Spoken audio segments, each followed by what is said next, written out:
The study that I'd like to review with everyone, and it is purely review, is over a subject about how we as a movement accept and understand gay rights and homosexuality, and how it fits perfectly prophetically with our understanding. And it goes along with a 7-part series that Elder Tess did. And for those who would like to, earlier this morning, I provided copies of all the board work, so you can look at it up a little closer, so you can see everything. Everything on here makes a lot of sense when I go through it, but it looks like a lot of stuff. So I appreciate your patience, and if you have any questions, please feel free to speak up. And I'm going to bounce into a share screen a few times. And I know every time I do that, it bounces everybody out of full screen. But I'm going to go ahead and share screen to a document if I can find it, and be able to then there we go.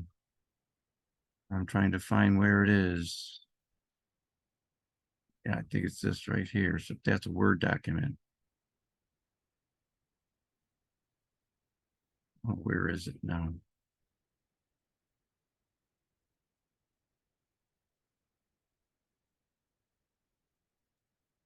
Is your document fully open, Bob? I thought it was. If I let me get out of share screen for a moment.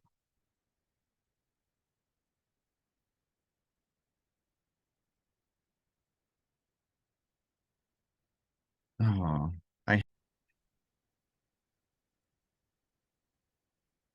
again, good morning, everyone. Happy Sabbath. I'm going to be going over a presentation. It's actually a 7-part presentation that Elder Tess did. It was done from the 25th to 28th of August, 2021 in Sacramento, California. And basically, the question is answered: what does the Bible have to say about loving same-sex relationships?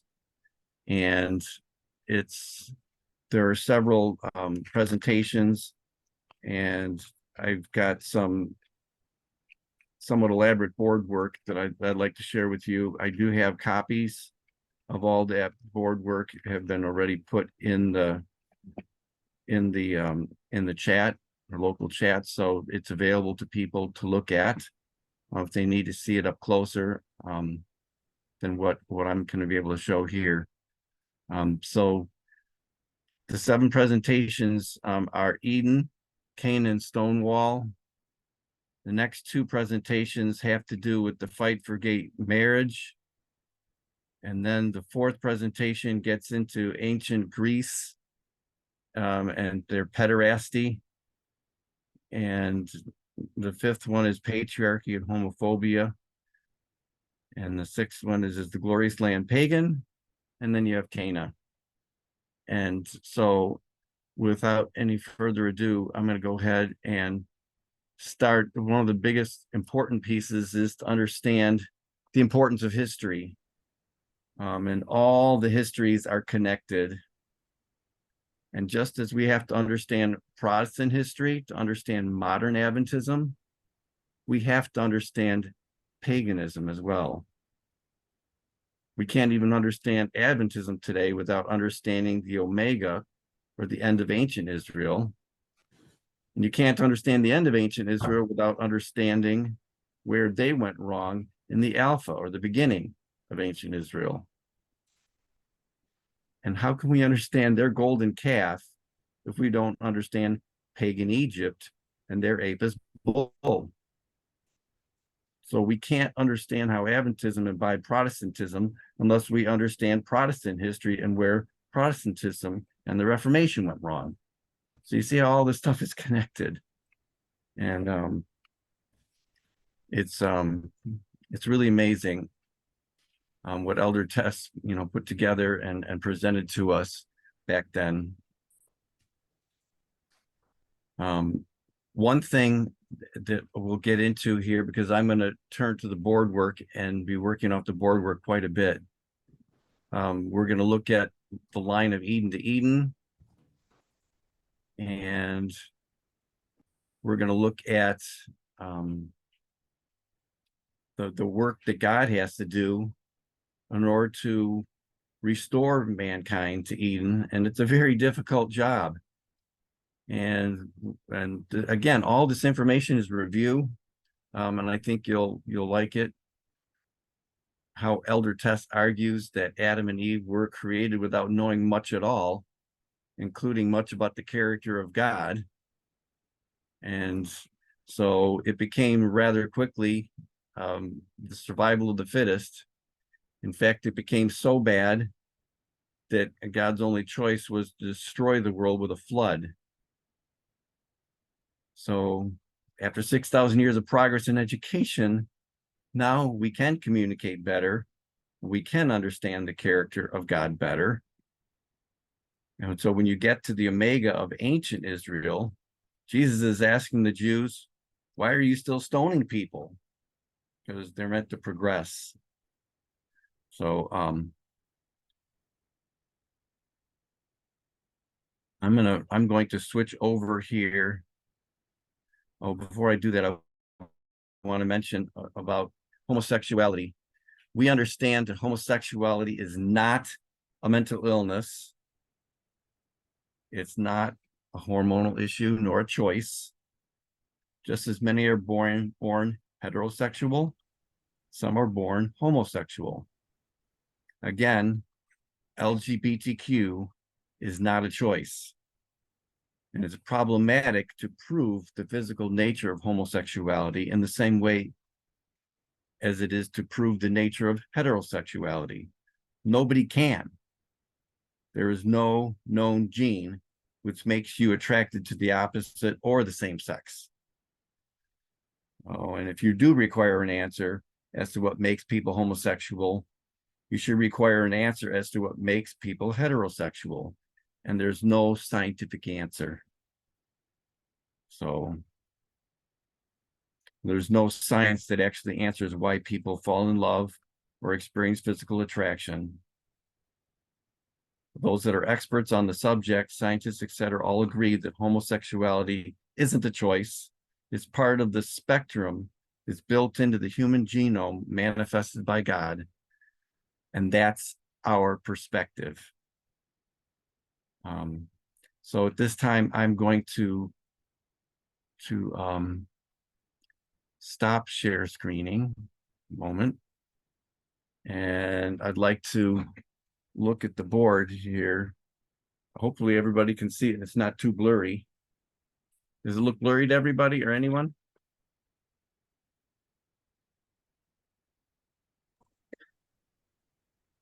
Like the It's really little- small Yeah, it's little print at blurry. the top might be Yeah. a little hard to read. Okay. All right. Like the really small print. Yep. Okay. Because I can't get any closer and have the whole board fit in the screen. So But we what- have our notes, so it's wonderful. Thank for you. those who have the notes, it makes it a whole lot better. But I'd like to start out looking at the top here. And we know this model, it's going from Eden to Eden. And we know that the steps downward were with Eve, Cain, and Ham. And it was gender, worship, and race. And we know that that the chiasm is that God is trying to restore a people starting in 1798, time of the end, where racism is dealt with, and then worship is dealt with in the 1888 time period, and then our test is gender, and not just gender, it has to do with marriage as well. So and looking at this a little bit more closely up here, I've got in here that we know that Abraham is the 20th generation. And by the time you get to Abraham, he already had slaves. We know that. And when ancient Israel, their Alpha history, they were told in Leviticus and Deuteronomy how to institutionalize slavery, how to enslave and to rule over others with rigor. And they also were told what their gender roles were. It had nothing to do with clothing, by the way. And then when you get to the Omega of ancient Israel, things change because now you've got the Jew and the Gentile are supposed to be equal. Okay. And they're supposed to be treated equal. But we know, even at the end of the Omega of ancient Israel, based on Ephesians 5 and 6 and Philemon, that headship was still enforced and only men entered into covenant. That was the end of ancient Israel. And then when you get to 1798, our time of the end, in the Alpha history, then during the 1860s, and in that time period, the racism was dealt with.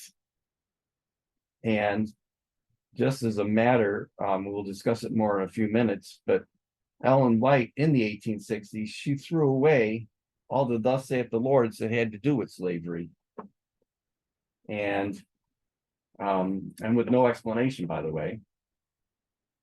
Then before we get to 1989, our time of the end here in the Omega, we have three events that take place.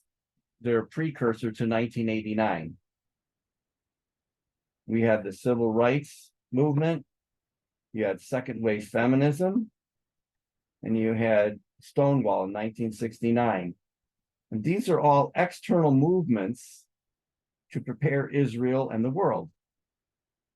And these all occurred before 1989. So we are to understand and get rid of patriarchy and understand complete gender equality. And we are doing the same thing. We're throwing away the thus saith the Lord's that have to do with patriarchy, and we'll get into that soon. There's a quote we're all familiar with. It's Review and Herald, October 12th, 1905, paragraph 22. And I've abbreviated it here somewhat, but it says, in reviewing our past history, see what God has wrought. They're filled with astonishment and confidence in Christ as a leader. And the most famous part, we have nothing to fear for the future, except as we shall forget the way that the Lord has led us and their teaching in our past history. So we have 6,000 years of progress in education in understanding the character of God. And I apologize that there's the lights on the board. I might move it up and around a little bit to help stop that. But again, following the same pattern up above, going from Eden to Eden, down here, we have Eden to Eden as well, except this time it's showing a history of what took place in the years that it took place and what God was waiting for and how he's trying to work with humanity. So sin happened shortly after they were in Eden. There was terrible abuse on this planet and survival of the fittest. And God determined that mass destruction with a flood was the only thing that was going to work. And that happens to be, because I figured it out one time years ago, it's 1,656 years later. And then you end up from Eden, you go a little over 2,000 years and you get to Sodom and Gomorrah, which we will talk about, it's approximately 2,500 years. I could be more exact with Moses. But here's the thing. We had to wait until we got to Moses because at that time, that's when they started having written language. You have Babylon, and Moses is the Alpha of ancient Israel. And then you've got the Omega of ancient Israel here. And it was during that time with Rome that you had roads, you had pretty much world peace, and you had shipping. And so God was able to help expand the gospel with that. Then you go past there and you have to go all the way halfway through the Protestant Reformation before you get to the printing press. Then you get to the time of the end with the Millerites, alpha of modern Israel, and you have rail and telegraph, among other things. And then when you get to the 144,000, the end, you've got, the World Wide Web, and we see how we're all connected, with that information. So, back in the day, there were several world superpowers that encompassed and interacted with God's people. And they were not in exact order: Assyria, Mesopotamia, Egypt, Babylon, Medo-Persia, Greece, Rome. You have even Constantine in there with Rome in there. And so the Bible was written over probably a 1,500-year period, and it's referencing to all the history that God's people have to deal with. And then here on the bottom here, I have looking at the Omega of ancient versus modern Israel. You have, to compare and contrast there. You have the priest line, and this is a really, really, really important element here, because you go 1989, 2001, 2014 for the midpoint, 2019, and then 2021. And this is the fractal line of the priests. And it's interesting how this works, because the formalization of this message that we're talking about today takes place on the priest line during the harvest. And there's no new message in a harvest. And there wasn't anything new. It was understanding what had already come. Because 1989 goes with, Jesus' birth. 2001 lines up with Christ's baptism. And then you've got the temple cleansing in 2014. And you have the cross at 2019. And then you have Pentecost happens before the close of probation here. And so even though we were given parable teaching in here, and we had in 2018, we had the midnight cry, we still didn't know the implications of the message until after Pentecost, and we started to look at everything properly and threading the waymarks, and we could actually see that we need to, it's critical that at this point, during the formalization of the message here, do we understand the message about gender and marriage and LGBTQ rights regarding homosexuality and gay marriage. So that's all I have on the first board. Does anybody have any questions about what's there? So I'm not doing all the talking.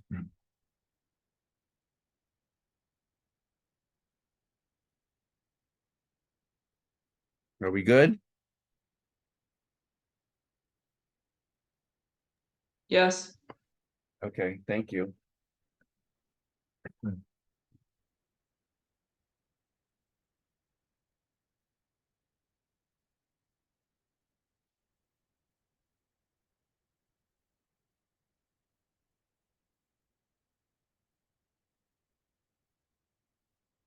All right. this board talks about the fight that takes place for us to see what's taking place since 1989 in the fight for gay marriage and for equal rights and for LGBTQ to be treated equal. And again, in review 1989, you have Denmark is the first country in the world to come up with a registered partnership. It wasn't marriage yet, but it was a registered partnership. And in New York City, there was a gay couple that, you know, they went to court and were able to,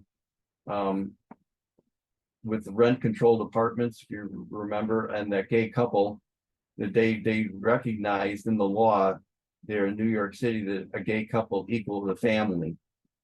And that was a step in the right direction. You had a man named Andrew Sullivan who wrote an article in the New Republic. He was an editor too, and he continued to argue for gay marriage. You have California State Bar Association. They were in support. You had people in California, a lot of them that were looking in that direction. And then you have that coming out movie that showed twice on the evening of November 9th, 1989. It was Matthias Freehoff. And that happened the very night that you know, the wall was coming down, Berlin Wall. So, and so 1989, all of this I just described was going on. Then in 1991, you have Bauer versus Lewin. And again, the notes that I provided go into all the detail of this stuff. And I'm not going to cram 7 presentations into one with going into a lot of detail. And that, by the time you get to 1993, a lot of the people in the United States are running scared because they have the wrong idea and they're very homophobic. And so they go ahead and they start to have a counterattack. And so they come up with the Defense of Marriage Act, or DOMA.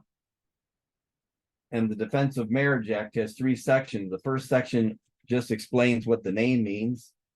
The second section says basically that no state recognizes same-sex marriage from another state. And the third section says the federal government does not recognize gay marriage. So that went into effect in 96. When you get to 2001, Arkansas is in the middle of things. They finally got around to decriminalizing homosexuality in 2001. And in 2004, Massachusetts was the first state in the United States to legalize same-sex marriage. By state, they did that. But that brought on a war with a lot of the other states. And if you follow down, if I can't move that spot, if you follow down from 2004, the Netherlands, again, they come up and they have the first gay marriage in the Netherlands. Actually, I think that was 2001 for that. The Netherlands was 2001. But in 2004, this war goes on. And what ends up happening in 2004, end of 2004, 11 states change their constitutions to clarify that marriage is a union only between one man and one woman. And that was in 2004, 2005, an additional 2 states. In 2006, 8 more states.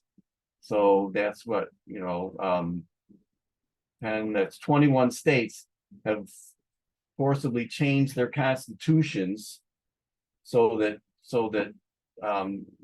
they're clarifying, that they only recognizing marriage between a man and a woman. And interestingly enough, in 2004, while that's going on, within the United States, there are many cities that are granting same-sex marriage licenses without state backing. They were just doing it. And which I find interesting. And then you had within the Democratic Party in 2009, you had, let me get this back. In 2009, you had people coming up with to go against DOMA to try to repeal DOMA. You had the RFMA, which is the Respect for Marriage Act, and that never did go through or get passed because of what took place further down the road. So 2012 was a significant year. That's when both the Democrats and the Republicans had their national conventions. And at that time was finally when each side stated their position, where they stood on gay marriage. And then at the same time, there was a court case. I think you can see it if I put my board back where it's supposed to be. Up at the top here, you've got Edie Windsor and Thea Speyer were a lesbian couple, and they one of them died, and because their marriage wasn't recognized, the federal government was going to tax an estate tax that was extremely high. And so you end up with a court case that goes to the Supreme Court. They accepted it in 2012, and it was Windsor versus the USA, and it was over federal taxes, and in the end, in 2013, is when it was declared that Section 3 of DOMA was unconstitutional. So the Defense for Marriage Act, Section 3, is the one that says the federal government doesn't recognize gay marriage. They said that's unconstitutional. So that was a major win in 2013. And then I'm trying to see up here on the board, we have between 2013 and 2014, if you were in the United States, the population of the United States, 33% of the people who lived in the United States lived in states that had legalized same-sex marriage. Because between 2013 and 2014, 16 states legalized same-sex marriage.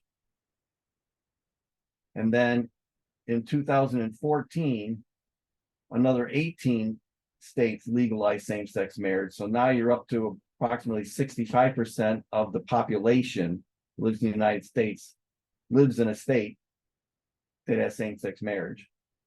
And there was an article written by the Boston Globe in the end of the year, December 23rd, 2014, and they highlighted the fact that 2014 was a very pivotal turning point year for same-sex marriage. And this all took place, by the way, with lower state court rulings. And all these states were making all these rulings, but they were all kind of holding their breath, waiting for the federal court to weigh in. Okay, and that was in 2014. And then 2015 comes along, and you have a court case that involves between, you know, with the couple, gay couple, John Arthur and Jim Obergefell. And that case is taken on by the Supreme Court, and it's called Obergefell versus Hodges. And they used Hodges' name because I bet he was the state representative of Ohio. But on the 26th of June of 2015, the 14th Amendment, they declared that the 14th Amendment requires that all US state laws need to recognize same-sex marriages. And this whole case came about because they wanted a name change. So it's pretty amazing how God worked it all out. So this ruling left Section 2 of DOMA superseded and unenforceable. So it's interesting that these two different couples, these two different homosexual couples, one in 2013 and one in 2015, spanning this pivotal year, were able to bring down the Defense of Marriage Act. And as a result, you have a lot of conservatives that are going to continue to mobilize against a perceived threat. Even if they can't do a whole lot about it, they're working at it to try to bring it down. And the last thing I have on the board here that I decided to put on here, and it was just something that was in it's in the notes, but I'm basically quoting Elder Tess and something she said that I thought was a good thought for us to understand. And so that quote is, everything that we've seen from 2015 to 2016 all the way till now has just been a response to this fight for gay marriage. Why are so many conservatives in the United States not getting vaccinated, as an example? Even if they can be proven that vaccines are good and they should take them, they're not doing it. And the reason is because it's not just about conspiracy theories. There's something much deeper. This is why logic itself isn't going to make a difference. And then it asks the question, have you ever had an argument with someone and they can see that you're right and they're wrong, but rather than admit it, they just get so irritated that they keep moving the argument? It becomes childish, and it really becomes self-harm. And so their mindset or attitude is, if I can't win on this point, I'm going to dig my heels in on every single other point. So I don't else know how to explain how the mindset of a lot of people who seem fairly intelligent. So that's it on this board. Hello. Yes. Hey, happy Sabbath. I Happy was Sabbath. also just thinking regards to what you just said, regarding what is morally I guess morally inclusive to someone in their mind, or morally right, Mm-hmm. that would kind of consider how they would view something. I know Elder Tess was regarding what you just read, it's like how would this person not understand it, even if they're very intelligent, etc. Right.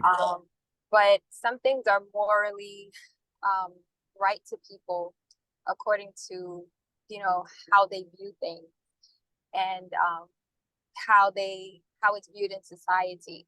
If it's normal in society, and they agree with society's standard regarding that issue, then it's like, no matter how intelligent that person really is, if they regard that topic as morally right or wrong, they will stand on that. Right. I understand that, and I'm glad you brought that up, because we're gonna go into that, because before this is all said and done, we're gonna look at 6,000 years of human history and see how the whole situation about sex has been handled and their ideas of it. And when you look at it, we'll be able to discern what's going on. And so, and this kind of brings it to a climax for us to be able to look at it that way.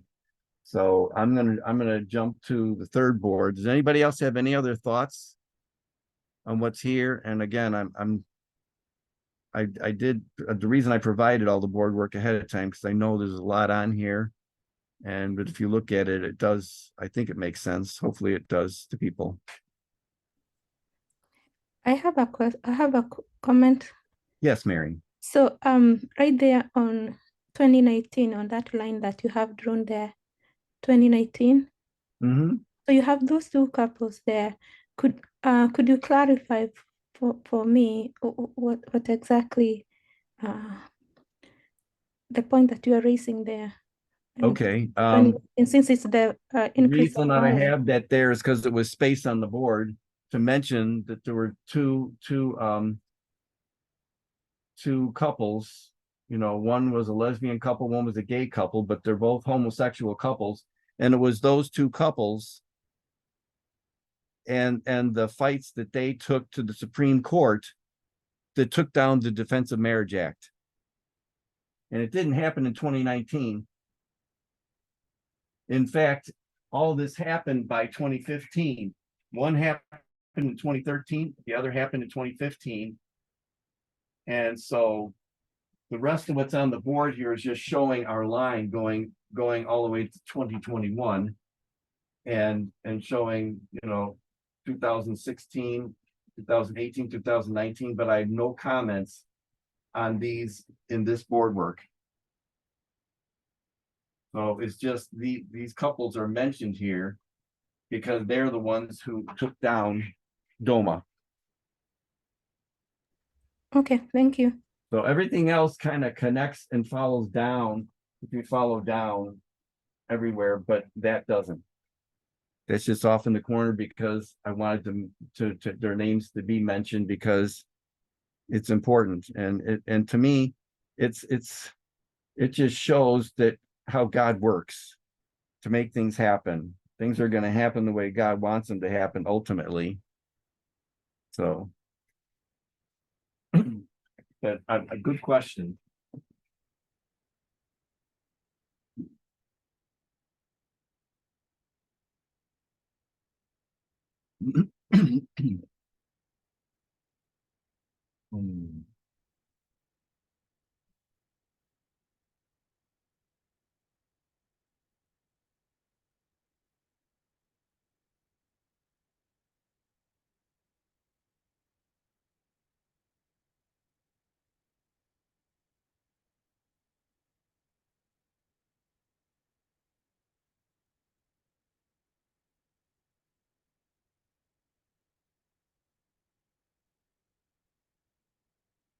My words were chafing each other. Okay. In order for us to understand the Bible was written for God's people to know how to interact and to deal with all the pagan nations around them. And so there is a 6,000 year, history we have all the way to today, but there's, looking at the fact that, the Bible was finished being written, by 100 AD, I think. And that was 4,000 years into human history. So we have to realize that we have to understand ancient history and what patriarchy is, because it's the longest lived sin. And we have to try to decipher, what has existed in the past. And that's what this board work is trying to portray. So in order to deal with this subject, we have to look at some of the things that make it difficult to even understand this. And the first one is that it's a new subject, especially externally, because no one really has ever wanted to talk about this all through the millennia. It hasn't really been dealt with. And starting in 1978, there was a book that was written about Greek homosexuality. Now, they have it all wrong because it's not homosexuality at all, but it's talking about how they dealt with sex in Greeks, in the Greece. And so that's one of the obstructions, was that it's never even been a subject that's ever been really delved into until recent times. And then the other thing that makes it difficult is that all of this is dealing with, you know, from ancient superpowers, is it's a foreign language. They didn't even have a word for homosexuality. I think it was 1868 when that word came into existence. And so there's a problem with translation. Okay. And then you have people, even in this movement, who are very uncomfortable talking about sex. And that in itself is an obstruction.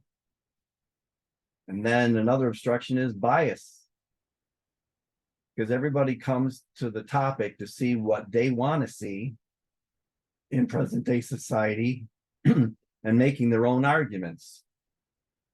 And without looking at the whole thing properly, you're throwing a bias in there, a huge bias. The other obstruction is that it's written from a male-only perspective. A woman's thoughts and experience are only recorded and viewed through a male lens. And then you have contradictions that come up when you're researching all this. And one of them is that the elite class and famous men don't represent the common man. And then the last obstruction to researching this subject out is that there's limitations in presentation with the format that we're using, that Elder Tess used, and that I'm trying to reiterate today, because we can't spend a whole lot of time reading. We're spending a lot of time reading today, which is, I don't know any other way to swallow this subject, but we must trust the research that's presented, and it represents weeks of full-time study. And believe it or not, I'm only skimming the surface of a lot of the details that Elder Tess provided. I stand amazed at what the Lord did with her and through her. So not in order of these ancient superpowers, we're gonna look at Greece first and their pederasty. And again, I'm not going to go into a ton of details here, but the Greeks, they worshipped the male adult body, or, you know, a youth, okay, someone in their prime. And the male, they thought a female was deformed and inferior, someone to be ruled or led, and they were incomplete. And not only that, female, I could even put that in brackets, because they considered a young boy, when they're young, before they become an adult, that they considered them female. So it didn't matter, you know, your gender. It had to do with the fact of your age when it came to Greece. So for the male, they looked at an adult male as they were formed and superior. They were the rulers, the leaders, the elder, and they were the ones who were complete. And so they had this crazy system of pederasty, and which is shown here, and you had, Hello. yes, Hey, I just wanted to note that you see that today. You definitely see that, especially in the in the professional world of working and just in general. You can see that when you may work around peers or even within family structures. Um, Sometimes you can be an adult and a woman, and you're not, if you are not, I guess, as developed, I guess, for lack of better words, um, as a woman, as they would kind of deem you should be, according to what would make you look, like a grown adult woman, then that is sometimes in that person's eyes, you may be considered, not as an adult and not treated as such. So you do see the same thing today. it's similar, but it's not. I will want to say that it's not the same because they treated all females as inferior. It didn't matter. It didn't matter if you happened to be female gender, you already knew your place, which was you were incomplete and inferior and deformed. Period. In the eyes of the Yeah, Greek. I agree with you, because I would say there's no doubt about that. Even today, I would say that that still stands. But you can definitely like see when it comes to age, and just like the development, I guess, of your body, et cetera, things like that. You can kind of see how that has carried on through, Oh even yeah. to today. If and I don't have it represented on the board because there's way too much to represent. But even I know in growing up, I grew up in the Chicago area. And as a young boy growing up in the 60s and the 70s, you know, all of these remnants of all this thinking is still around in society big time, because as a young boy growing up, you know, it was very derogatory for you to be called, a female name, and when we get a little bit further into it and you understand, like if you look at Sodom and Gomorrah, okay, and in Sodom and Gomorrah, the reason why the people came to Lot's door was because women already knew their place. They weren't interested in raping a woman, and had nothing to do with whether they were, what their sexual desires were.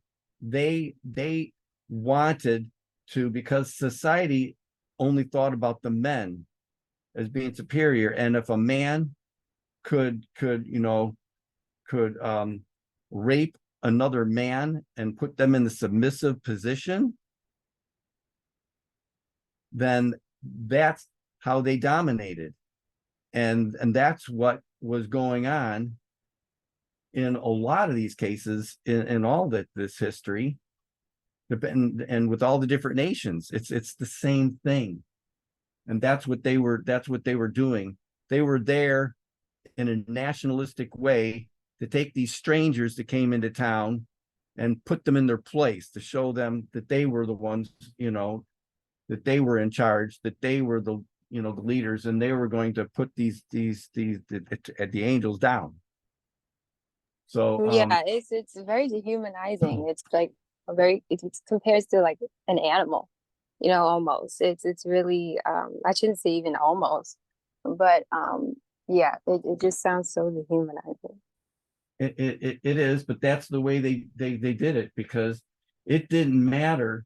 Like in Greece had something peculiar going on that the other nations didn't, to the extent, because what they did, to refresh your memory, is they had this pederasty, which was basically only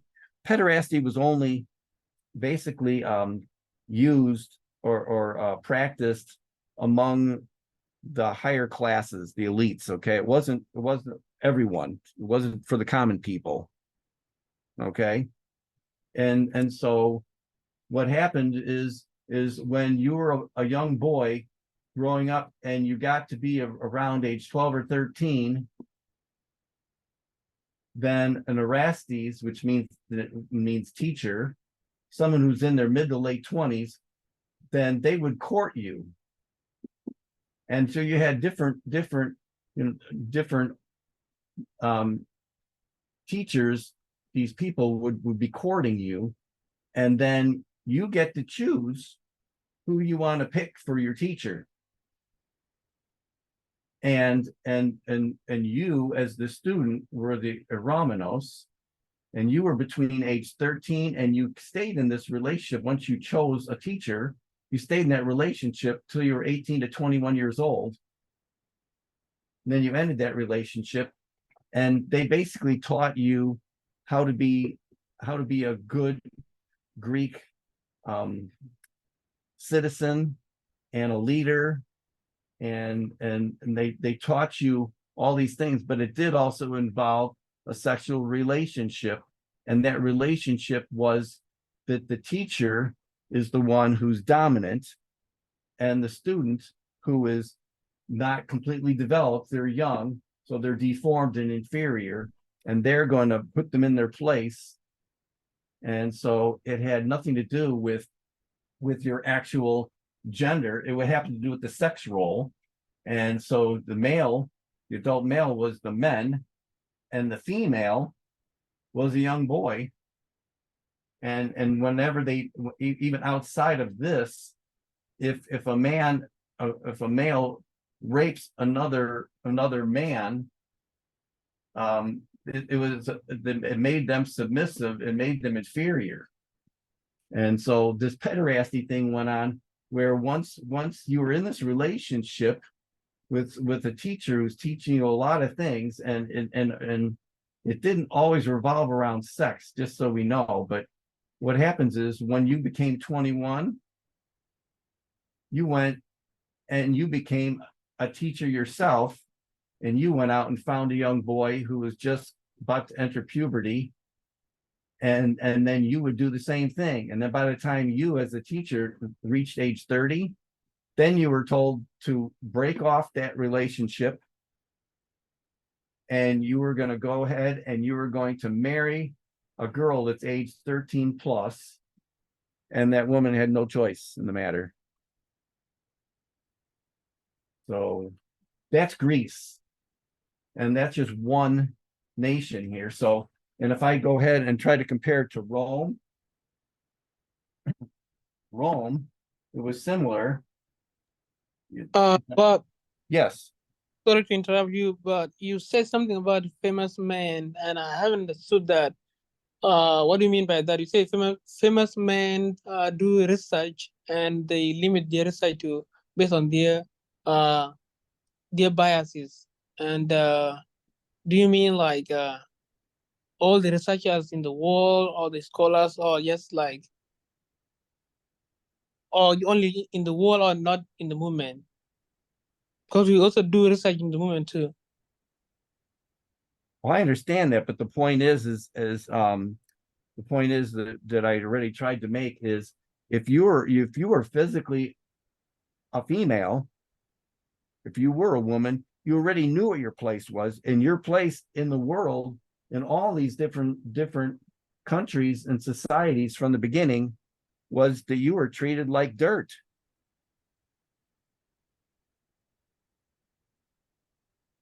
They Okay. felt the woman had no value. In fact, they looked at a woman like they were a pot of dirt, and the man was going to come along and plant his seed there, and then that's how they'd have children. And they weren't even revered for having children.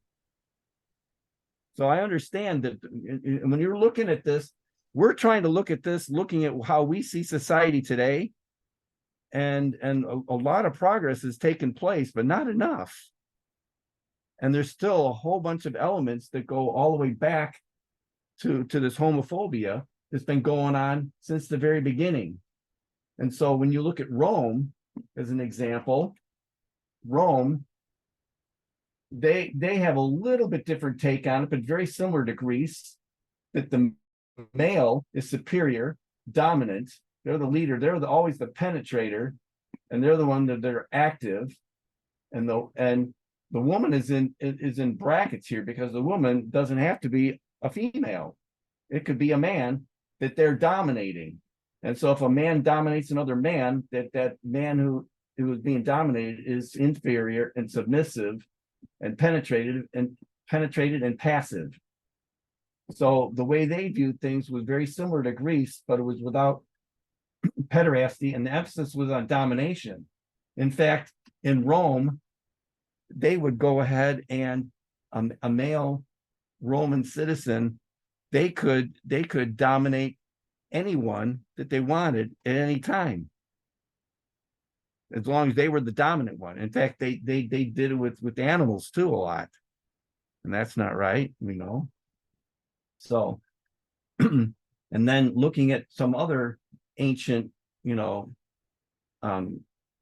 countries, I put together here on this board work, I have Egypt and Mesopotamia, and you have this story, I don't know, I think some people might remember it, but it's called the Kahun Papyri, that dates back to 1825 BC.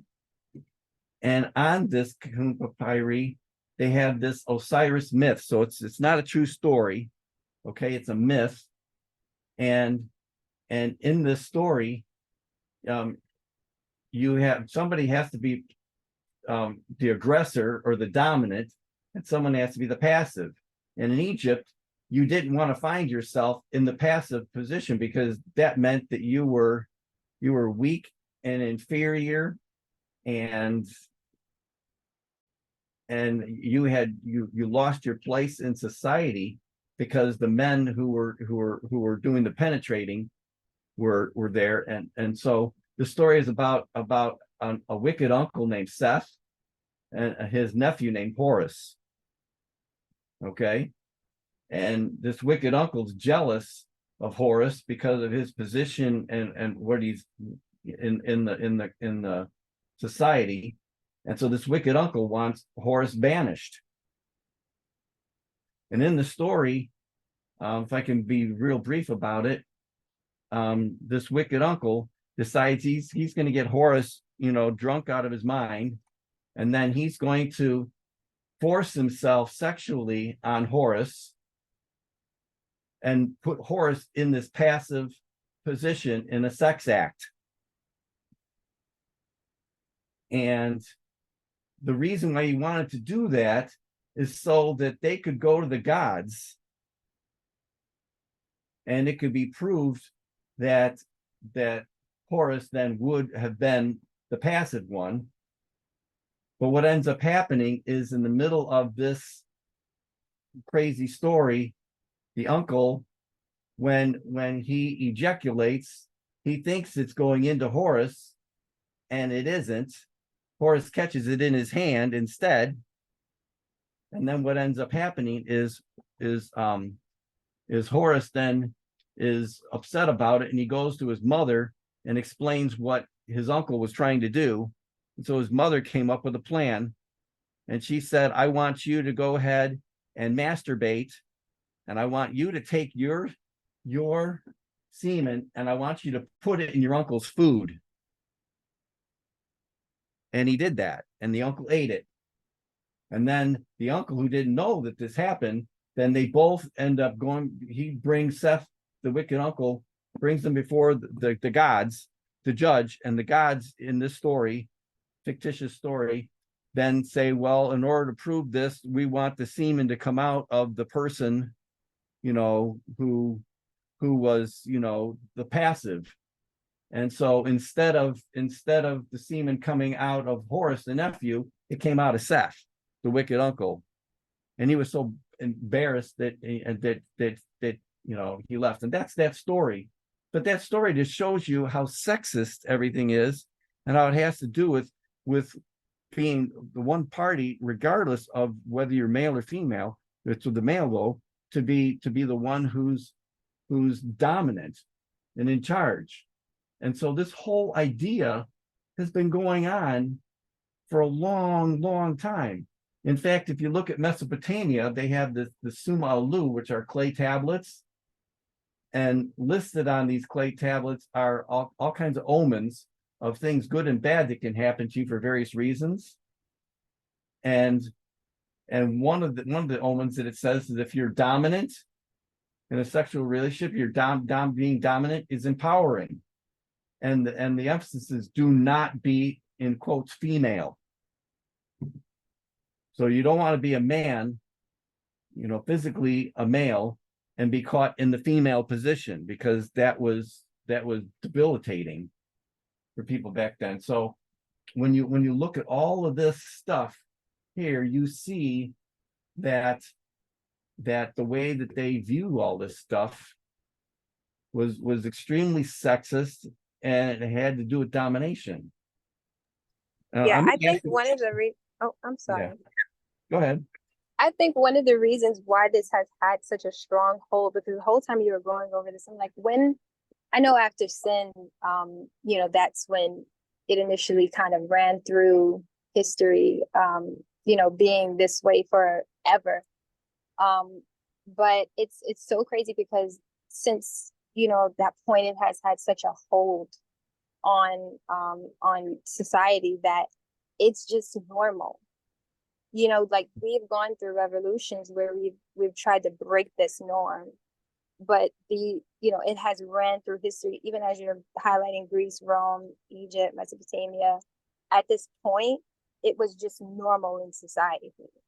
And Right. it's so crazy. Everyone's homophobic because that's the thing. So my question to everyone is, do you think that with this backdrop of everything from the beginning, and you look at the way the Bible is written and what it's telling you to do and not to do you think that it has to do with could there be a Jim Obergefell and his partner, or any of these homosexual relationships going on in this type of environment? It wasn't acceptable at all. Yeah, I think, hi Bob. Yeah, I Yes. think the society wasn't ready for dealing with this because they were so far from any kind of, well, not to say any kind, but like the in their understanding of justice and fairness, and understanding of the human rights of obviously there was no human rights, right? So they were just really so far from yeah. And so the reason why this issue was starting to show up like in this age is because the society is ready to deal with it. Not to say ready, but there is at least a some kind of a number of people that is enough to break the cultural norms, or this traditions, and then move forward with what's right. So I mean, yeah, I think the answer is no. Yeah, that's correct. And if you look at today, with the sexual revolution to remove this passive idea, this inferiorness. Okay. By the way, I'm, because of what I'm doing, I'm not able to see. I see things popping up in the chat. So if somebody can help me with anything that's in the chat, that would be helpful, because I'm seeing stuff pop up now that I'm glancing back. But when you look at today, the sexual revolution has helped to remove this passive idea. And second wave feminism has gone a long way so that female is equal to the male. And I deliberately turned it around saying male is equal to female. But until you dismantle this power imbalance, true homosexuality and equal rights and gay marriage could never have been tolerated. And so it's like we're right at the end of the age when all this has to be sorted out. And it makes sense, because if you look at patriarchy being the first sin, and the most universal, and the one that has been around the longest, and you realize the chiastic structure of God,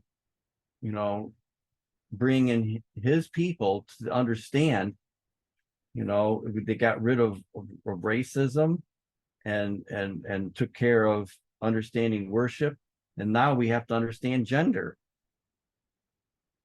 and understand Hello? gender equality. Yes.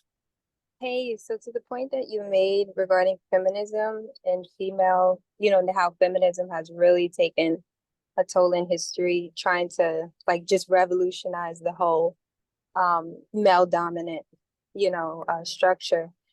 When it comes to radical feminism, are we as radical feminists fighting for us to be equal to males, or for that to just be totally dismantled, and we just want to be understood as human beings who deserve to be treated as such? Right. Well, we're recognizing a good question. We're recognizing that there's no superiority. When God made Adam and Eve, they were complete equals, even though their genitalia was different. Okay. But they were complete equals. And so it's not, we don't have to like erase this male and female, because until we're in our glorified bodies, we have a gender. But at the same time, I understand your point, because in the time that we're living in, we've just recently learned in the last couple of years that God doesn't have a gender. That came through, and neither do the angels. So the gender shouldn't even matter. I understand that. So I have a question. So yeah, there's all this supposed Bible arguments. They're not saying God is against same-sex marriage, but God is against domination. Is that what it is? yeah, I'm going to get into that here in the next few minutes before I run out of time. Okay, and then I'm going to go back to screen sharing and go over a few points with everybody. But the thing that I want to emphasize is that this whole idea of us understanding the message properly had to happen after the priest line, after we got to Pentecost, and before our close of probation as priests. That's when the message, there was no new message in the harvest, but that's when we understood. That's when we understood this, because if you look at each, from 1989 to 2001, we understood line upon line, right? That was easy, because it's an increase of knowledge. But when it comes to the formalization, it was more difficult, because we had the Time of the End magazine that we had to accept. And then you get to the next dispensation, and we had the 2520. It seems like no big deal until you apply it and you understand time. And that was difficult. So in each dispensation, the increase of knowledge is easy. The formalization of the message is what's hard.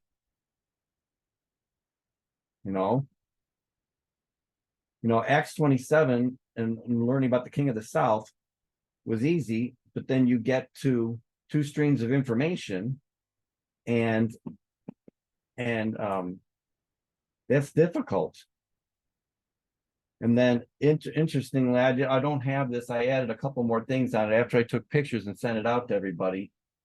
But when you get to 2020, internally we had to understand the Apis bull, which is patriarchy, which is this male domination.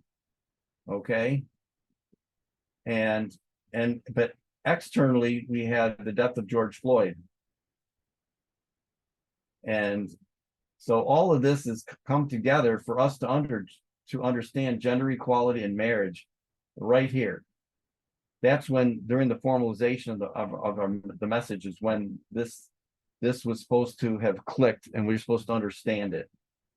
So, and I'm going to go to the verses in the Bible now and go into a screen share, because if you look at the Old Testament, you've got verses in the Old Testament and you have verses in the New Testament, and there are actually other verses that might not speak directly to this domination and this homophobic idea that people have, and it's wrong about these verses. But it reminds me of, with Ephesians 5 and 6, where Paul is looking at, and he's comparing the husband is over the wife as Christ is over the church. And Paul frames that relationship as quote unquote natural. So he's making it, a lot of people are saying that people who are homosexual, that it's unnatural. Because Paul's framing this relationship as natural and structural and permanent.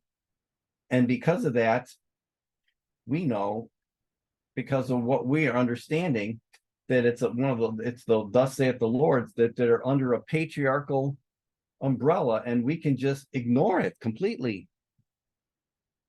And that's where most of the world is not, they don't understand this part. But let me go to screen share again before I run out of time here. Give me a minute. I can pull that up.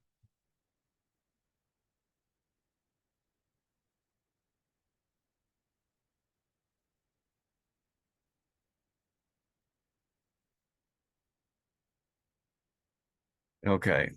Can everybody see the screen? Yes? Yes. Okay, thank you. Yes. All right, and I tried to make it as big as I could make it so it's easy for people to read as I'm scrolling down, and I'm not reading everything by far. It's there for I tried to put it in some type of an outline form so it's easier to read than just raw verbiage, so but all right, I'm going to jump down here. Pardon the scrolling for a minute.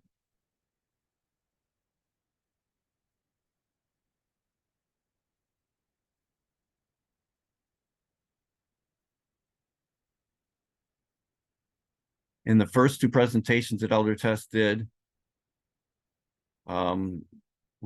she was trying to explain why we're even discussing the subject of LGBTQ rights, and to remind us of some of the history and how we understood the three issues of racism, worship, and gender as they become testing points for God's people in the time of the end until Christ comes.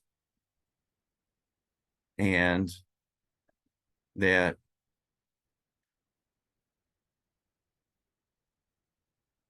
mainly what I wanted to say there. And this is still talking about what was going on in different parts of the world at different times, and how God primed everything.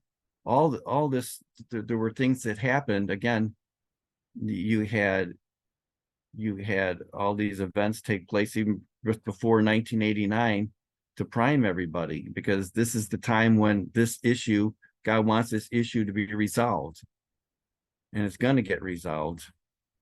And so I mentioned all this stuff before as we're going through.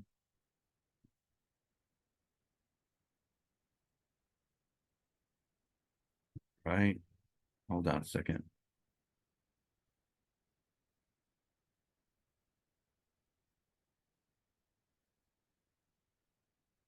All right. I just want to highlight that 2014 is a midpoint by itself. It was a turning point year on this subject as well. And it happens to be the midpoint between the two major Supreme Court decisions with those two different homosexual couples that dismantled what had been put in place in 1996, called the Defense of Marriage Act. And then we looked back at ancient history and understood the mindset that was going on back then. Okay. And, when you look at anything, we have to sift. And because there's good sources and not so good sources, and a lot of sources, there's some stuff that's not good on almost all the sources or all of them, and you have to find the stuff that's correct, and pull it out from different sources. All right, and this is going over all the things that make it difficult to actually do all that. Talked about ancient Greece, and I'm not getting into Aristotle and the way these guys thought back then, but there's all kinds of other quotes in here you could look at. Practice of pederasty, we went through that.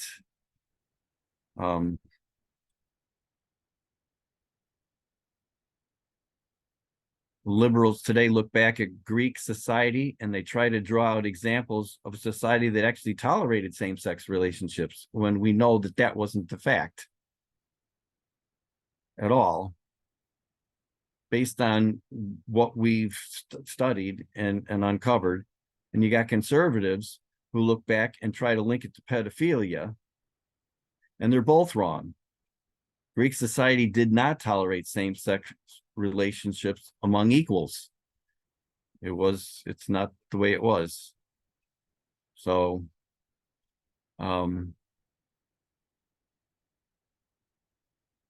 we need to see the significance of what modern society began to accept in 1989. It was not that society finally looked back at the good Greek civilization and learned something, because if John Arthur met Jim Obergefell in a bar, that relationship would have been no more tolerated in Greece than in conservative American society today, because it's not a homosexual or gay relationship that history is revealing to us that they were even dealing with. It wasn't even accepted back then. Okay. And I jumped to this. Bob, is that because it wasn't a loving relationship, but it was more of a domination? Is that why? The history is very complicated, but the reality of it is I'm not saying that there weren't some loving relationships along the way mixed in with all that, but because patriarchy was so strong, the men ruled, and in order for them to show that they ruled, they had to be the ones who forced themselves on not just women but other men to show who was the boss. So, and for any of you, if you want, the notes that I provided are kind of what do you want to say, an outline of Tessa's 7 presentations in this series. And then after that, I actually provide a glossary of terms for all the different terms today that have to do with the different sexual orientations and understanding that. And it's a long list. And then after that, I actually show all the verses in the Bible and verses ahead of it and verses, after it.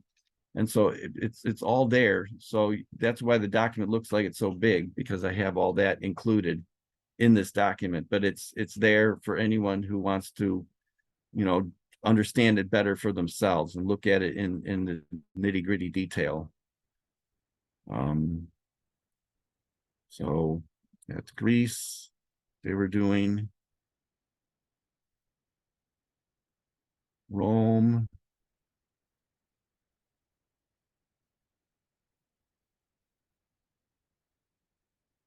And it's an interesting point here. In Greece, if you're in Greece, the submissive youth would one day become a man and be expected to fight for and lead the country with the normal or high social status. But in Rome, if you were submissive, didn't matter your age, you did not have that hope. So the Romans did not mind illustrating the submissive as deriving sexual pleasure, they could care less. They just wanted to be the ones who were dominating, because if you dominated, then you were in charge, you were in control. And when I don't know if Constantine, you've noticed this. Oh, I'm sorry. go ahead. I didn't mean to cut you off. But I don't know if you've noticed this. I don't know if you have, presence on social media. But like now things have changed a lot. Like for example, when it comes to submission, that is, that has been like a big conversation on social media, where even to the point where now some women are actually praising being like submissive, like modern day trad, like house traditional like housewives and stuff like that. Yeah, So it's really interesting to see how as a society, as we continue to progress in society, how submission is viewed, and it continues to take its twists and its turns. But right. Because trad ultimately, it wifery, always, we know, isn't right. It's supporting patriarchy yeah, and it's in it's every crazy way. because it's kind of like deemed like, when it comes to trad wives, it's like, yeah, like they're for it, but of course it is definitely like an advocate, or it is an advocate for patriarchy, but it's very surreptitious though. It's like kind of stealthily done, like because you could almost listen to it and hear it being explained from someone who's a trad wife, and you'd probably be like, yeah, I'm all for it, right? If you're going through hardship, if you're going through a lot, and it may even be appealing, but it's Mhm. actually like a lending hand to patriarchy. So it's just so interesting how it like shape shifts, and it's crazy. Hi, Tiasha. I totally, I totally agree with you because I noticed that it's which I so how you say it, is it thread wives or something like Trad that? wife. Yeah, Yes. yes, it's just so popular, and they come up with this, recipes and or like how knitting videos or sewing videos, oh, look at how I dress, right? I prefer to dress like in 50s, or the lady with the flared skirt, and it's yeah, it's so yeah, it is truly they kind of this Ironically, it they was are 13 advocating months ago. Yeah. patriarchy because they are not explicitly saying, well, some probably are, I mean, in some videos, yeah, but just by um bringing back the past um view, not views, but the past um, of fashion even, right? They Mhm. just kind of like try to make it look so alluring, and it is nice to look at, but if you think about it, it's all part of part of patriarchy. Yeah, And like that's a big deal, like with the long dresses, and like you're standing in front of a 1960s or 50s looking fridge, and you have an apron on and you're cooking, and some of them really do that, and it's yeah, some of them, I like did. you said. I'm sorry, go ahead. No, I was just going to say, it's 13 months ago. I think it was April, beginning of April of 2023. Penny and I did a whole presentation. It was not recorded, but did a whole presentation and went into grave detail about this trad wifery, thing that's going on largely in the United States. And and so it wasn't recorded, but I do know that if I had to, I could probably dig up a picture of the board work and share it. Oh, okay. Yeah, because it's like it's actually a thing, and I kind of it kind of just kind of put into my mind the helping hand that, like as a woman, we can also like lend a hand to patriarchy, without realizing it, because sometimes things are packaged so beautifully, especially even if you're in a vulnerable time or state or whatever. it can seem so good, but it actually, you know, it actually isn't. But I had read like a couple articles about it as well, and I kind of just, it just reminded me. I was like, wow, like to see how it twists and, you know, in history is crazy. It's very true. I think Penny found it and she's going to post it so people can have it. Repost it. So this presentation here, this last one, I want to highlight a couple of things and then I have to close because I knew this was going to run long and I appreciate your patience with it. And there were, you know, nothing changed really in the history of humanity regarding patriarchy and this dominant male and the submissive female role. Whether you were actually a man who was being dominated by another man, you were considered female or inferior. This has been going on for millenniums and millenniums. So most of the camp meeting the test did was demonstrating that the superior versus inferior construct was the model that prevented gay marriage, and it formed the backbone of homophobia for practically the whole of the ancient world, which is carried on even to today. We need to understand for where God's leading us, though, the important thing is we need to decide in this movement, as the movement, you know, what we're doing from 2021, when this became formalized as a message that we were supposed to digest and understand and make it our own, and how we carry that into the future that God has for us. So now there's Bible positions here, and and Elder Tess points out, she says, for any of you that want to fight against gay marriage, here are your weapons. Supposedly, she's being cynical, actually. And she lists those verses that I had on the board here. And and it's the Old Testament for the ones we're going to look at first, okay? And if you go into a Protestant church today, they would be teaching against homosexuality, and these are the Old Testament verses that they would use. They're all happen to be given between the time period from Egypt to Assyria and to Babylon. Most of them were earlier, but this is the time span of the Old Testament, also spanning into Greece. And then Genesis 19 is the story of Sodom and Gomorrah, and we've already discussed that story, and it's not an argument about gay marriage or the rights of homosexuals at all. It had to do with nationalism and dominating strangers that came in. And then you look at Judges 19. It's the same situation as Genesis 19 if you read it. It's a very, very similar story. The only bad news is in that story, and I don't have time to go into it with you, but it's all in the notes here. You can look it up yourself if you don't want to look at the notes here. You know, people come to a guy who's wayfaring and want to dominate him, to humiliate him, you know, by raping him, and the guy who's hosting him says, "Don't do this. You know, I'll give you my concubine, and you can have your way with her."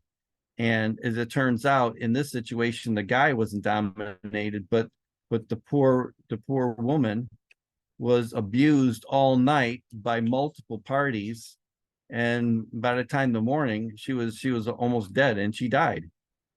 But it's a story again about this terrible domination and stuff. And then you look at 1 Kings 14 and 15, and they're talking about people who are sodomites. If you read the verses, and if you look at those texts, they're talking about male pagan temple prostitutes. And so when it says these texts, that Israel drove them out of the land, this is just pagan male prostitution. It's not a John Arthur. also to connect it back to their mindset, even for the pagan culture, it's not homosexuality either. So, and every wind of doctrine is floating around today. So people have it all mixed up in so many ways and are trying to come up with their own version of what they think is right. And then they're cutting and pasting things from history to support their bias. So what God was removing from his people wasn't gay marriage or homosexuality, because the pagans didn't tolerate that anyway. So now you're only left with Leviticus 18:22 and Leviticus 20, which say essentially the same thing, that thou shalt not lie with mankind as with womankind. It's an abomination. Okay, so when you look at, that's not talking about a gay relationship or a lesbian relationship.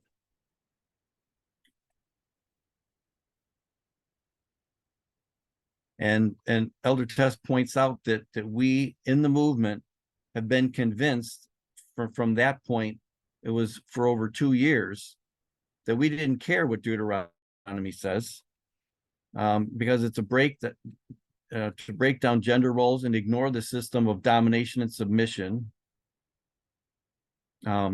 That's the abomination. We have to break that down. And and if you go to Leviticus 18:24, it says that defile not ye yourselves in any of these things, for in all these the nations are defiled, which I cast out before you. So the question is here, is God saying, don't do what I have it spelled wrong here with 2 D's, it's only 1 D. Don't do what Edie Windsor or Thea Spare are doing. Don't do what the United States is going to put into place 3,500 years later. Or is God saying, don't model your society after the way of Egypt and Assyria, the way they operate, which is a combination of sexist domination rather than gendered and slavery. So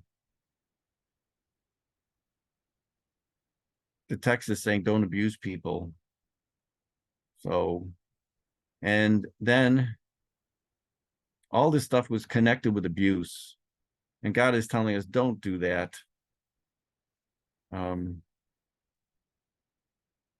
So when you understand the historical context, how homophobic those nations outside of their tents were, you don't have a single Old Testament text to fight in 2014 or 15 for gay marriage at all.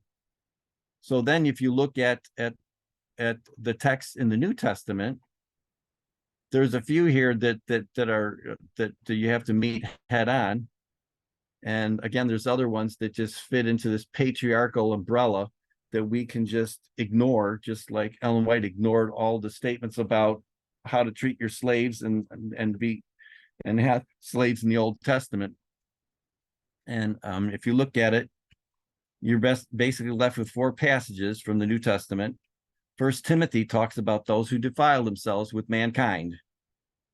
So in context, this is in the center of pagan Rome, where men are allowed to have sex with male slaves, male prostitutes, former slaves, and entertainers. And First Timothy is saying, don't do that. So there's nothing in First Timothy that's talking about 2014. And when God's trying to bring about complete equality. It's not talking about Windsor or Spire or Arthur or Bergefeld. Okay. It's saying, look outside your windows and see what the Romans are doing, which is the superior inferior construct. And it's saying, don't do that. And if you look at Jude 7, all that is referencing Sodom and Gomorrah, and we already dealt with that situation and also with Judges 19. And then if you look at Romans chapter 1, verse 18 and verse 26 and 27, you're left with Paul, who told slaves to go back and to submit to their masters, and told women to submit to their husbands and to be quiet. So in every single argument, we end up sitting down basically to a fight with what Paul is saying. And from the time Paul wrote this, I have to say that it was still in effect when he wrote it. But here we're living at the end where we're not just taking straight, thus saith the Lord's, and following it to the letter, because it's all written from a patriarchal lens. They were all written by men, and it's all, God has to work with us where we're at. And he worked with us in this deep seated patriarchal mindset. And that's why the whole Bible is written from a patriarchal mindset. That's not God's mindset, but it's the way that God allowed it to be written. So this fight with Paul, and then you look at 1 Corinthians 6:9 and Romans 1, and Paul talks about what is natural, and I already had that on the board. Where people try to dig their heels in is when he frames it like it's unnatural for a man to sleep with a man or a woman to sleep with a woman. That is the argument that people are trying to cling to. They're homophobic. However, when you go to Ephesians, chapter 5, and when he's saying, wives, submit to your own husbands as unto the Lord, for the husband is the head of the wife, even as Christ is the head of the church. He's made it natural, he's made it structural, he's made it permanent. And we all decided 2 years ago, in 2019, actually it's more than 2 years ago now, because 2019 was 5 years ago, almost, that we didn't care what Paul framed as right and normal and permanent, because it fits this patriarchal model. So we gave up that construct in favor of a construct of equality. You followed a parable that led you to this construct of equality. Okay. When they took down slavery, they were ignoring Paul.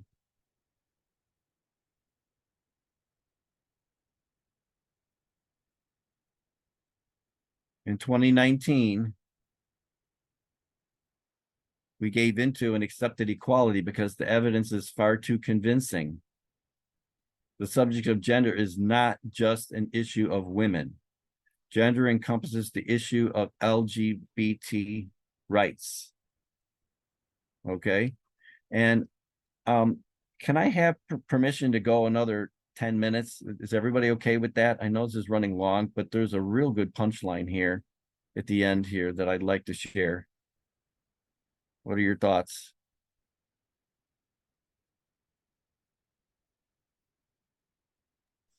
Yes, keep going. Sure, go Okay. ahead, Bob. All right. I just because I know I'm running long, and the only interaction I've had is when anybody interjected, which I'm grateful for. So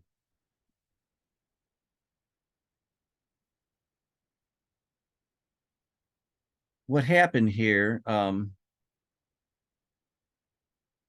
it happens to be in minute 46 of the 7th presentation that Elder Tess does, that capstones this whole thing.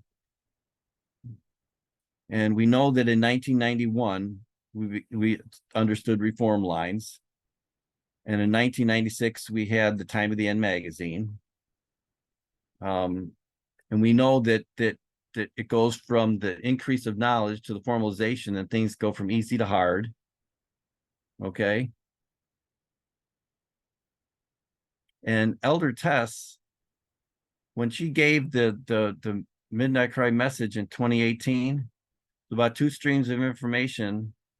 And in 2020, she brought out the Apis bull. And Elder Tess points out something really interesting.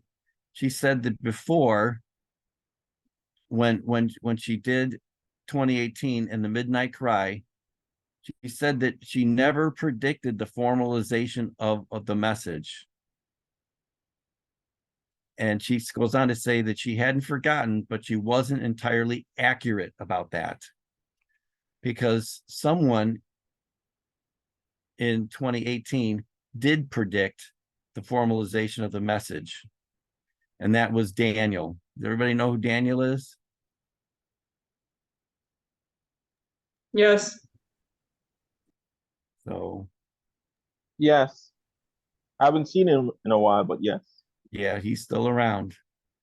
But I think more important than that was what happened on the date. He understood, and we accepted that the solid date for the midnight cry was October the 13th. And that was the formalization that he predicted. And it's interesting because by October 13, Elder Tess had just finished giving the message at the School of the Prophets. And on October 13th, she was preaching in France and introducing it there. I know Penny and I were there for that. We saw that happen. And it went from land to sea, and then next it went to Fiji and the islands of the sea. But in the glorious land here in Arkansas, at the Lambert Church in Bismarck, on October the 13th, a good thing happened. FFA was not in the habit of allowing women to preach at all. But at Lambert Fellowship did have someone preach that day. And it was Daniel. Sorry, what year was that? It was in 2018. It was in 2018 because it was in October that the Midnight Cry message was given in Arkansas, and then Tess and Parmenter both went straight to France and gave the message there as well. Class was October 10th. And Daniel made a point of saying that it was Revelation. Yeah, there's more details to this story if you fair them out, but I get choked up even thinking about it. Because so in the pulpit of the church there where they won't let any women preach, Daniel preached that day, and it was on October the 13th, and he took the midnight cry and he repeated it, and he warned all of them to accept the message. It had the work of 3 people: Elder Parmenter, representing race by the civil rights movement; Elder Tess herself, representing gender and second wave feminism; and Daniel, representing LGBT, represented by Stonewall. That was God's fingerprint right on that. You got it. So when Daniel had told Tess that he was gay, she figured out that he had to be. It fit perfectly.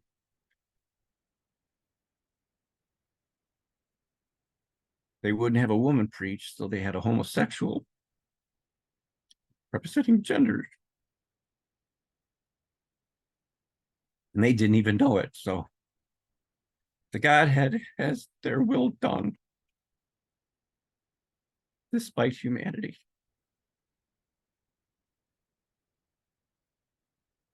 And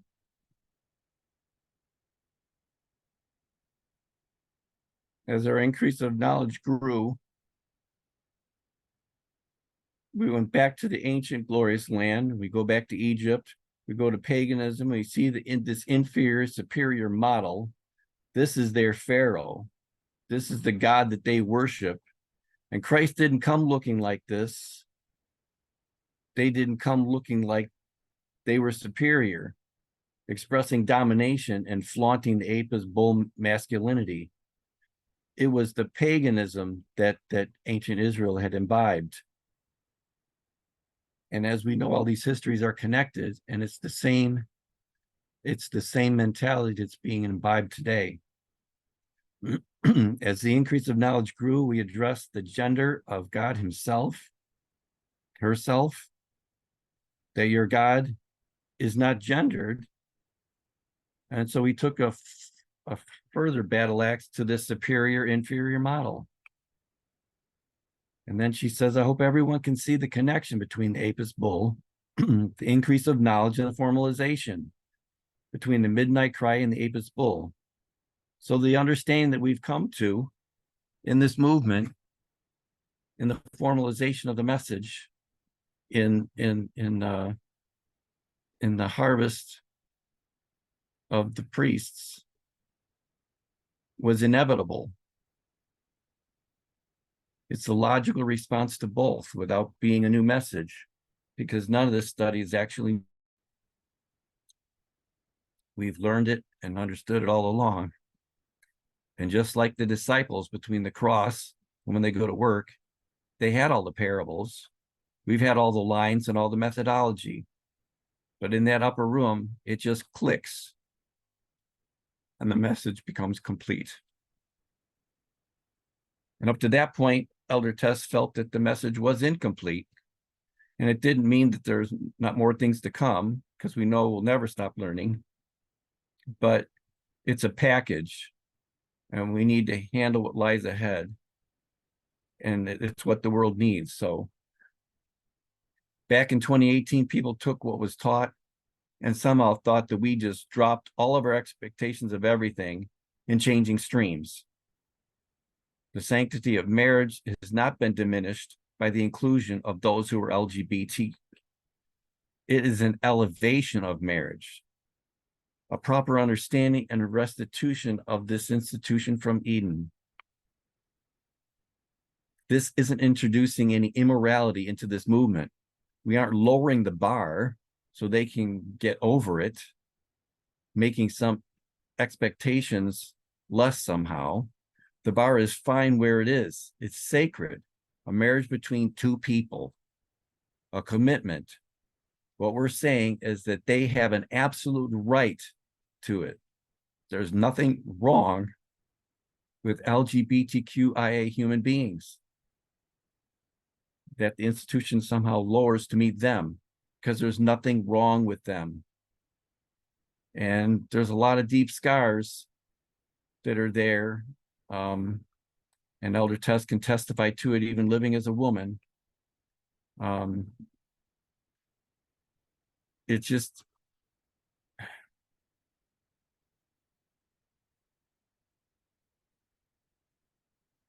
we should at every opportunity ensure that they, referring to anybody who is LGBTQ, they know that they are a part of this movement, as whole in the eyes of God, as moral as you and I, and that they have a place of safety. So the Bible essentially is silent in addressing the experience of consensual, loving, monogamous, same-sex relationships. It doesn't use any words that explicitly mean homosexual, nor does it specifically talk about rules concerning equal same-sex relationships. I mean, the Bible does talk about sexual sins and forceful domination or rape and different things, or lust for a person who's not your spouse, or sexual affairs, emotional affairs, and nationalistic sexual practices. But that's it. In this glossary for everyone to look at later, I'm not going to read any of this. I have definitions for sex, gender, gender identity, non-binary, transgender, gender expression, sexual orientation, affirming, non-affirming, cisgender, intersex, heterosexual, lesbian, gay, bisexual, pansexual, polysexual, asexual, demisexual, gray sexual, queer, autosexual, gynosexual, homoflexible, and heteroflexible. Those are all of the terms that are tossed around today, and they do have meanings that make sense when you read them. And I think I have to move this over a little bit. I do list a lot of Bible verses here, and these are the Bible verses that I include in the rest of the notes here, where I show context in the King James where these verses are that people try to argue, you know, to be homophobic, and it's all in here.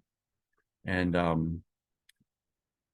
I just, this was a subject that I remember when I was going through baptismal vows with Aaron, and we touched on this briefly, and not in any detail like this. And I had an interest in really wanting to study it out, and Aaron encouraged me, but that was over 2 years ago. So I finally got around to doing it, and Aaron was some help to me as well in being able to look at the right studies and try to put it together.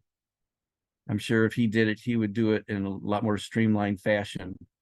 But there's a lot of material here and a lot of things that I skipped a lot of things, actually. I stand amazed at how Elder Tess could put all this stuff together.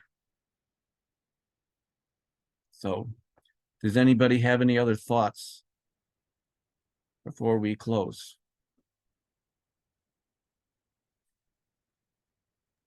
Thank you, Bob. Thank you, Bob. You're welcome.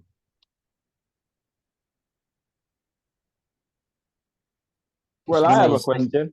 Yes, Say go ahead. Penny too. Yeah. I have a question. Do we have to close? Do we have what? Do we have to close?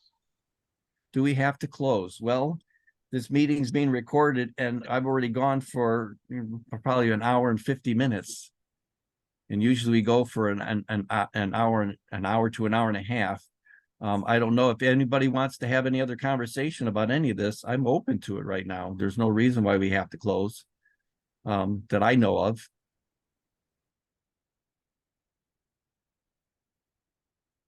So please share your thoughts.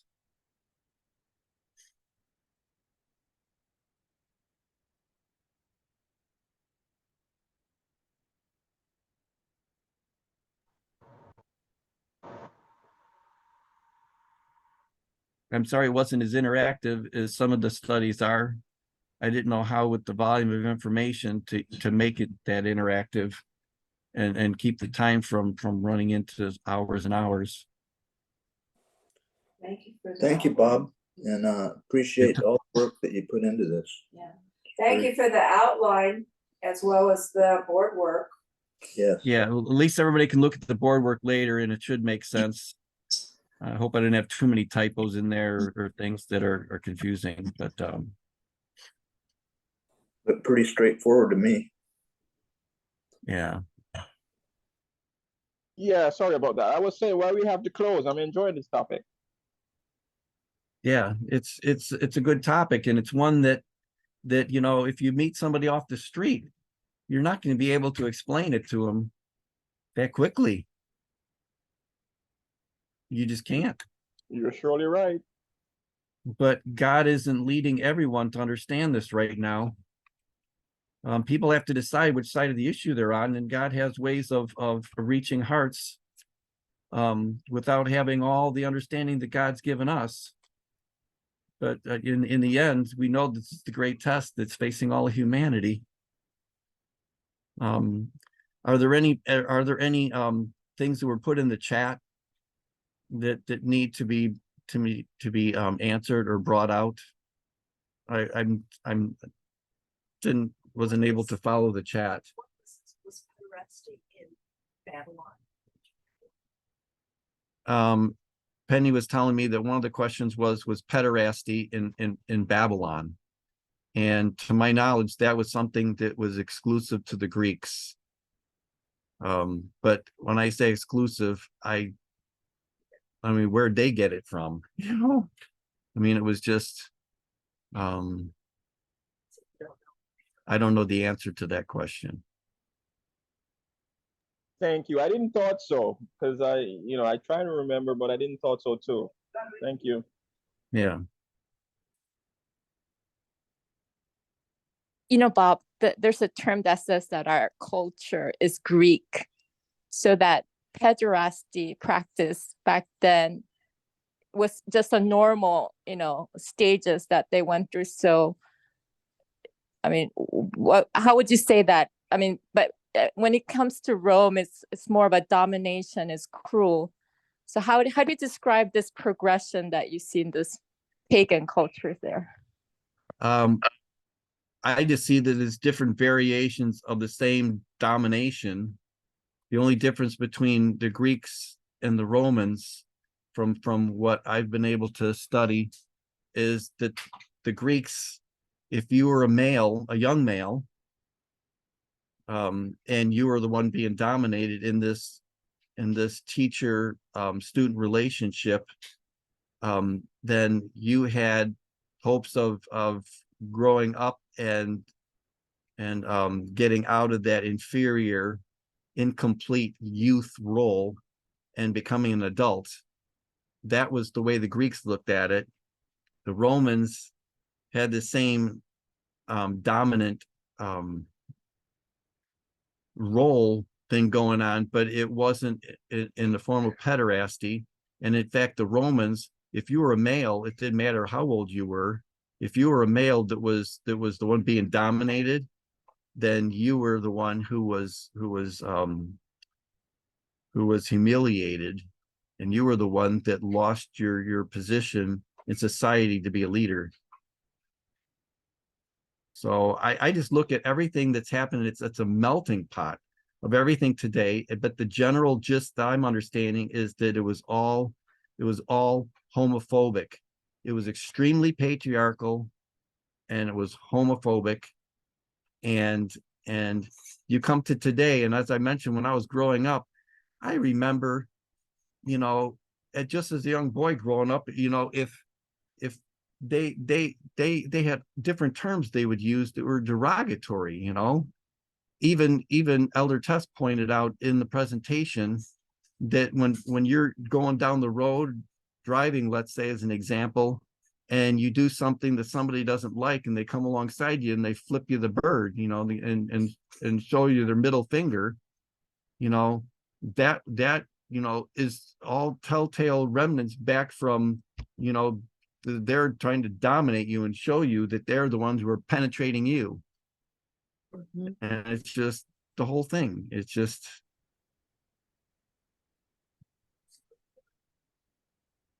Thank you. So our message of equality is the solution to all these problems, right? It definitely is. And the test for us is not just gender equality. It is, but gender equality includes marriage, because if you look at, and I didn't bring this point out because there's too much to bring out, but if you look at what God had in Eden before sin entered, you had marriage and the Sabbath. And we know here at the end of time, before Christ comes in the clouds and has people prepared to meet him, the issue of the Sabbath has been set straight, whether people understand it or recognize it. And this whole idea of marriage has to be understood properly as well. Because even in a marriage, you look at most marriages, and we mentioned tradwifery. In a marriage, it's not that the man dominates the woman. Even that's wrong. So we're understanding equality at a level that God has been, it's the most difficult thing that God's had to do. It's taken him 6,000 plus years to bring about the time of the end here, where we can actually address these issues, and he's allowing these things to happen and events to happen in history, internally and externally, so that these issues are coming about.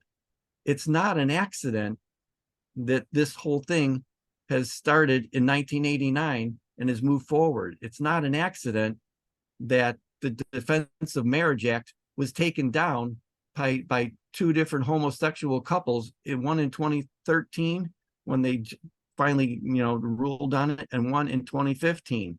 That's either side of 2014.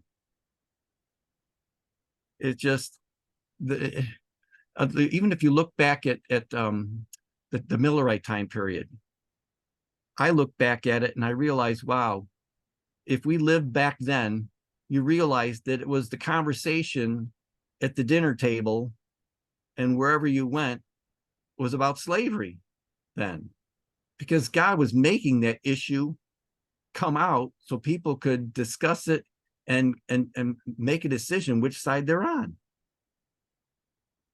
And God's doing the same thing when it comes to gender today.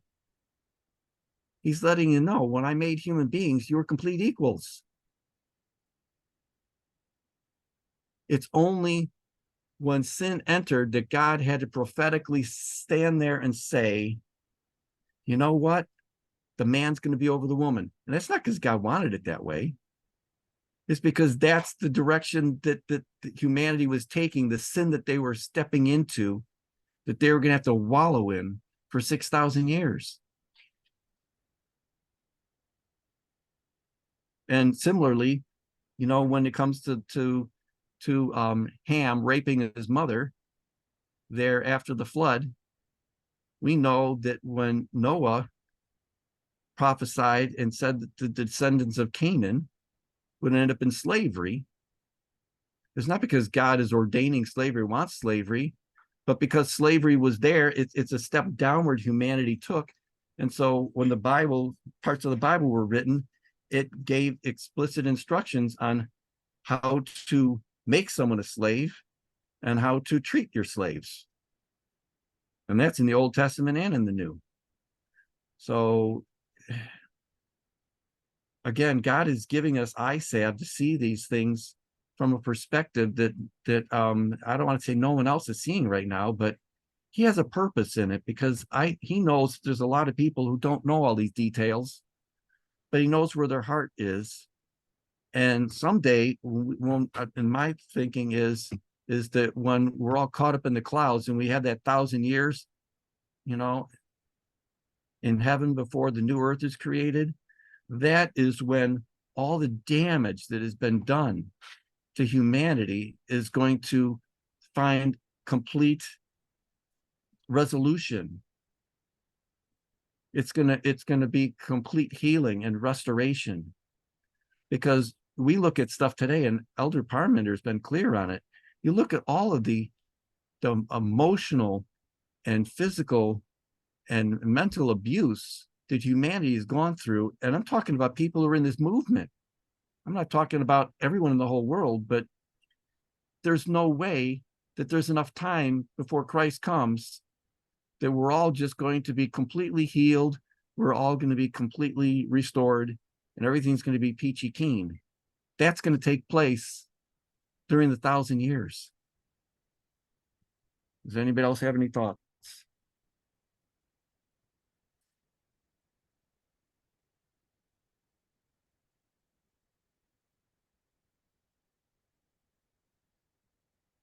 Yeah, I was thinking that maybe also during this 1,000 years, because of um the reviewing the past histories, right? Maybe that's the relearning. Relearning is the part, or maybe is the way of healing, how God is going to heal us, right? I mean, this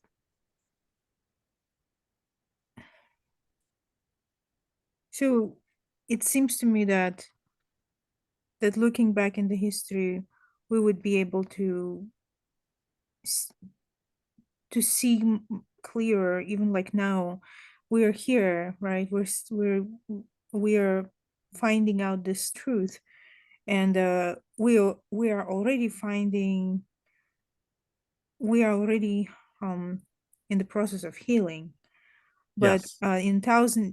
during the 1,000 years, because the history will be opened much more deeper and much more how would I put it, like um more maybe even more visual, that we would be able to perceive and understand the intricacies and all the details of how things might have been and how things did turn out. And in reviewing the past histories, we will be finding the healing as well. Well, because we happen to be living at the end of the age here before Christ's coming, we are responsible. We've been told and we understand that we are responsible to understand all the history that's come before us and looking at it through the lens God wants us to see it through. We're responsible for that. But you look at someone like Abraham, and he's got a lot to learn because he's been in the grave a long time.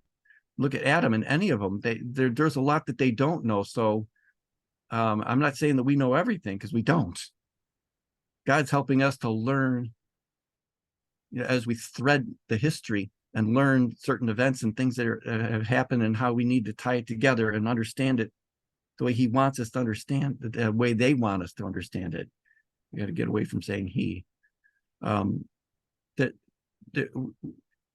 it's just beautiful what God's doing. And I stand, you know, speechless, really. And so this subject of homophobia and understanding correctly, you know, the equality in the marriage here at the end of time, it's just beautiful. And yeah. Amen. Thank you, Bob. Yeah. Really, really deep presentation. Very informative. Thank you. I'm sorry for how detailed and long it was. I don't like listening to myself talk too much. So, but I don't know how else to do it without turning it into a much longer presentation. So I bit off more than I could chew. But anyway, if no one has any other thoughts, I'd like, or comments, I'd like to go ahead and close off this meeting. And it doesn't mean we can't continue to discuss this thing in our local forums, because I think we ought to. It's a subject that we need to understand thoroughly and know that it's something that was part of the formalization of our message. It's not just any subject, it's the subject. It's the test at the end of time. So again, thank you for your time. And I'm praising God for his helping me to be able to help me to try to digest all of it myself, because it's an ongoing process for all of us. So why don't we Thank you, go Bob. ahead? Yes. I was just gonna say, it would be really good, probably for all of us to review those 7 videos Elder Tess did. Oh, that would be awesome if we could. Yeah, That would be yeah. great. So we'll look into doing that in our weekday meetings. Yeah, Okay. I look forward to it. And when I had talked to Aaron about it, about trying to, you know, understand the subject and use it to present to everyone, you know, that we could present together. He's the one who pointed me to this particular series, and he tried to give me a thumbnail of how I should approach it. And I tried to do that, but it's a big subject, and I didn't want to skirt it too much. But I'm glad we're going to look at it some more. That sounds like an awesome idea. Okay, thank you. All right. Let me go ahead and I'll close with prayer.